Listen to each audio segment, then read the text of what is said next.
J'ai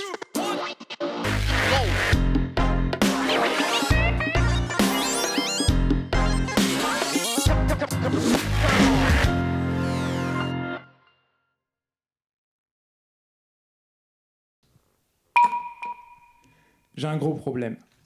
Ma grand-mère, je l'adore, mais elle me fait un peu peur. Quand je vais chez elle, ça va, mais je me rends bien compte que des problèmes de santé apparaissent. C'est pas grand-chose, mais si on laisse faire avec le temps, ça peut devenir handicapant. En plus, j'habite à Lyon, elle est à Valenciennes, autant dire que je ne vais pas y aller tous les week-ends. Le téléphone, j'y ai bien pensé, mais quand je l'appelle, j'ai jamais un avis objectif. Ça va toujours.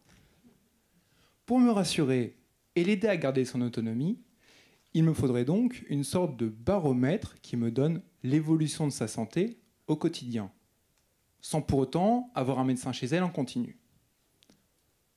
Quand je vous demande si votre grand-mère va bien, vous pensez à quoi?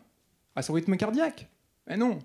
Vous vous demandez, est-ce qu'elle est capable d'aller se coucher le soir, de se relever le lendemain, d'aller aux toilettes, de faire ses courses?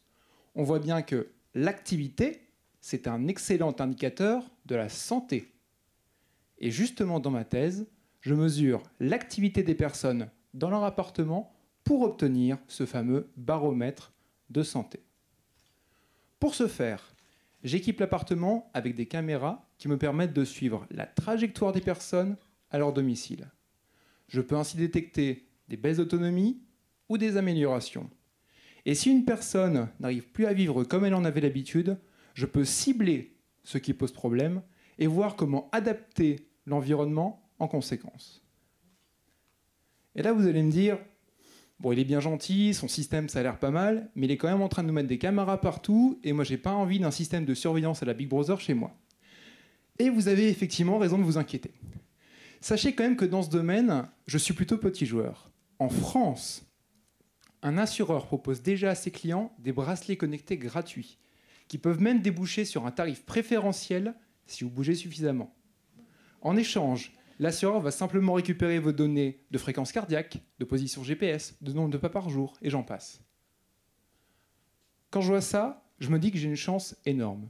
Je suis dans une structure publique qui me permet de mettre l'accent sur la protection des données et pas sur leur rentabilité, pour savoir qui doit avoir accès à quoi dans l'intérêt du patient.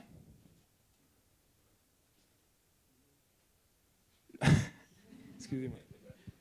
Le point important derrière tout ça, c'est qu'on voit bien qu'on est face à une opportunité et face à un risque.